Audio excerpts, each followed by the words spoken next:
হ্যাঁ, ওই গায়ে মানে না আপনি মরলের মতন ভূমিকা পালন করি গ্রিক নাটক বিএনপি বোধহয় পা দিতে চায় না, কারণে আরো বেশি করে চাপ দিচ্ছে। এখন যেহেতু একদম মানে আমরা শেষ পর্যায়ে আসতেছি, আমার একটু আপনাকে মানে ব্যক্তি আপনাকে মিশায়ও আমার একটু প্রশ্ন করতে হচ্ছে যে আমরা এটা এরকম খুব শুনছিলাম যে আপনাকে আসলে উপদেষ্টা হওয়ার জন্য এটা বলা হয়েছিল, আপনি সেটাতে যান নাই, কারণ হচ্ছে যে আপনি সাংবাদিকই থাকতে চাইছেন। তো এই ব্যাপারটা নিয়ে যদি আপনি একটু বলেন, এবং আপনি যেটা ছাত্র নেতাদের যে দল, এটা বলতেও লজ্জা লাগে করবে যে মানে আসলে একটা কিংস পার্টি, মানে এটা কিরকম, মানে এইটা একটা কিংস পার্টি করে তাদের একটু বেশি দিন সময় থাইকা যেতে হবে, এই সময়টার মধ্যে তারা দল গুটাবে, ইশতেহার করবে, সারা দেশে করবে, এইটা কিরকম লাগতেছে? তাদের কাছে তো উপায় ছিলই যে তারা তো একটা বিপ্লবী সরকার গঠন কইরা বলতেই পারতো 8 আগস্ট যে আমরা সংবিধানের মধ্যে মানি না, আমরা আমরা আমাদের সরকার আমরা জিতছি, আমরা এখন 5 বছর ক্ষমতা থাকবো। এটা তো অসুবিধা কি ছিল? মানে তারা এরকম একটা নিয়মতান্ত্রিক এরকম একটা কাঠামোর মধ্যে তারা ঢুকলো কেন?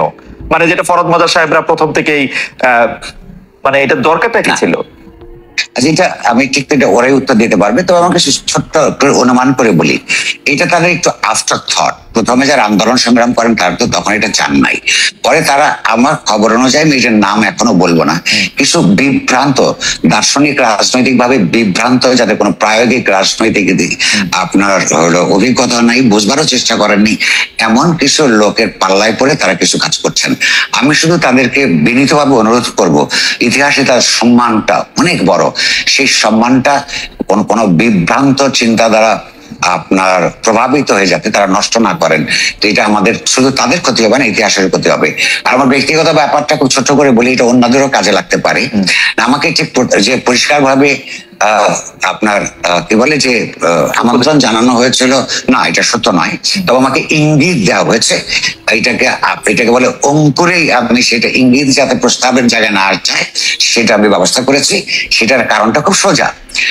সংবাদ আমরা যারা সমাজের মধ্যে আপনার কোনটা ভালো, কোনটা করতে হবে, কি করা উচিত কি করা উচিত না, আমাদেরকে কেউ ওই দায়িত্ব না দিলেও, হ্যাঁ, ওই গায়ে মানে না আপনি মরলের মতন ভূমিকা পালন করি গ্রিক নাটকে তাদেরকে কি বলা হতো মনে আছে?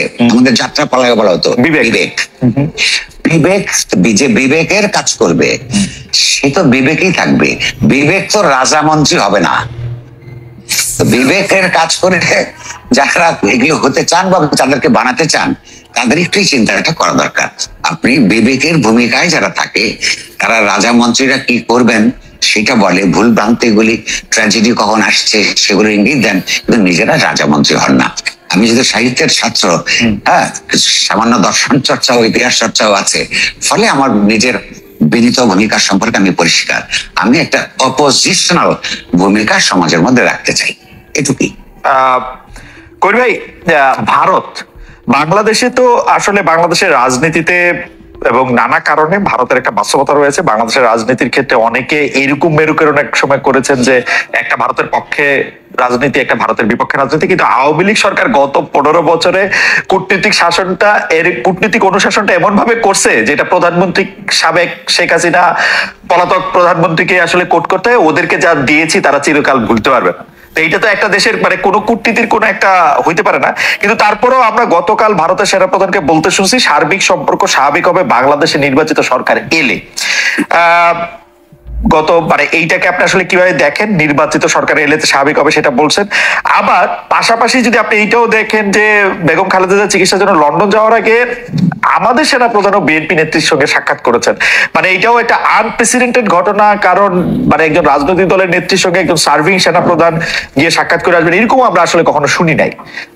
দুইটা ব্যাপারটাকে আপনি আসলে এবং রাজনীতি এটা দিয়ে আপনি আসলে প্রথমত হচ্ছে ভারতকে বা বাংলাদেশকে, যে কোনো দেশকেই ফর দ্যাট ম্যাটার, আমি ভেঙে ভেঙে দেখি।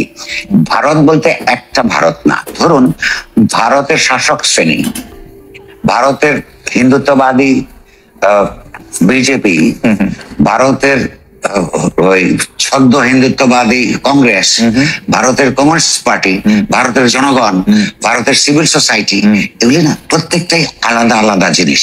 তো ভারতের সঙ্গে যেমন আমাদের যে গয়রহ যে ভারত কে ভারতের সঙ্গে যুদ্ধ ঘোষণা করতে হবে, এইরকম কোনো কিছুতে আমি বিশ্বাস করি না। কারণ একটা আমরা কমিউনিটি অফ স্টেটস এর মধ্যে বসবাস করি, আমাদের দরকার আমরা একটা সশস্ত্র রক্তাক্ত স্বাধীনতা সংগ্রামের মধ্যে দিয়ে উত্থিত একটা রাষ্ট্র, তার মর্যাদা বোধ নিয়ে আপন স্বাধীনভাবে সিদ্ধান্ত নিয়ে আমরা এগোতে চাই। সেইখানে ভারতের যে শাসক শ্রেণী আমাদের বিরোধিতা করে, ভারতের সাম্প্রদায়িক শক্তি বিরোধিতা করে, আমাদের জন্য নানা পথের মধ্যে কাঁটা বিছিয়ে দেয়, তাদের বিরুদ্ধে আমাদের সংগ্রাম করতে হবে। সঙ্গে ওই যে ভারতে বহু ভদ্রলোক আছে, বহু চিন্তাশীল মানুষ আছে। শত্রুদের যেমন আন্তর্জাতিক সংগঠন থাকে, মিত্রদেরও আন্তর্জাতিক সংগঠন তৈরি করা, এই জিনিসগুলো তাদের সরকারের অন্যায়ের বিরুদ্ধে তাদের মধ্যেকার মননশীল মানুষদের দিয়ে সংগ্রাম করানোর ব্যবস্থা করার জন্য সংহতি গড়ে তোলা এগুলো জরুরি। আর বিশেষভাবে ভারতের পশ্চিম বাংলা আর পুরো ভারত কিন্তু এক নয় যখন এটা বাংলাদেশ প্রশ্ন আসে। আপনার মনে আছে যে আনন্দবাজার পত্রিকা ফজলুল হককে সম্পর্কে বাজে কথা লিখতেই থাকতো, তাই একদিন তাকে জিজ্ঞাসা করছে সেই যুগে আপনার 30-এর দশকের দ্বিতীয় ভাগে, যে তখন উনি উত্তর তখন আনন্দবাজার ছিল, তখন হ্যাঁ হ্যাঁ, যে আনন্দবাজার যদি আমার পক্ষে কিছু লেখে তাহলে বুঝবা যে আমি কোন বাংলাদেশের গরিব মানুষের, গরিব মুসলমানদের, কৃষকদের বিরুদ্ধে চলে গেছি, পক্ষে লিখলে আমাকে সন্দেহ করবা। তো এইটার একটা ঐতিহাসিক পশ্চাৎপট আছে, ছোট্ট করে আমি বলতে চাই, এটা তাদের দিক থেকে ন্যায্য, কারণ ওরা রিকনসাইল করতে পারে না। এই দেশে যারা জমিদার ছিল, এই জমিদাররা ছিল ব্রিটিশ ইস্ট ইন্ডিয়া কোম্পানির কর্মকর্তা, ওইখান থেকে ঘুষ নিয়ে টাকা অর্জন করে জমিদারি কিনে কলকাতায় বসবাস করত।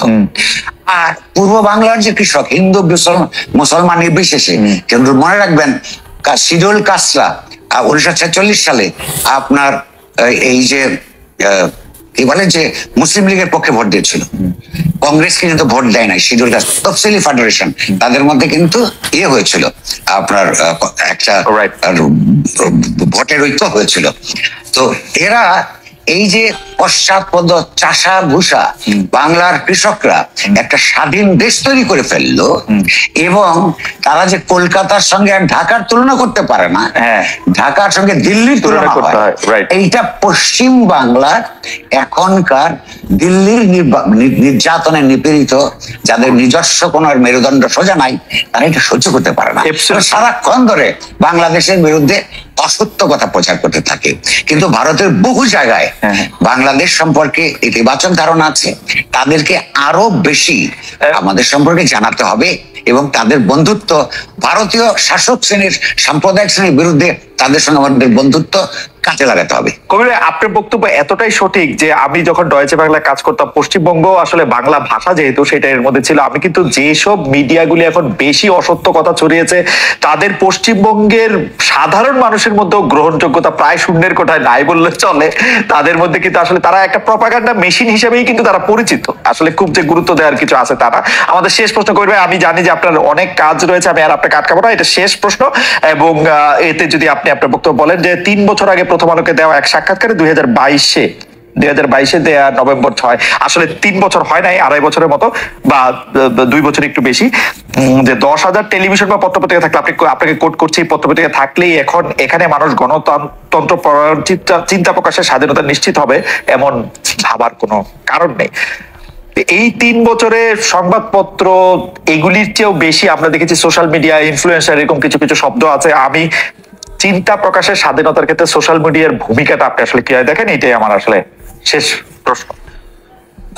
ধন্যবাদ। আমি ওই কথাটা সম্ভবত বলেছি, অনেক আগের কথা তো মনে নেই, কারণ তৎকালীন আওয়ামী লীগ সরকার বারবার বলতো দেশে যে আপনার সংবাদ মাধ্যমের স্বাধীনতা আছে, বাক স্বাধীনতা আছে, এগুলো তারা বলতো যে এতগুলি টেলিভিশন দিয়েছে, এতগুলো শত পত্রপত্রিকা।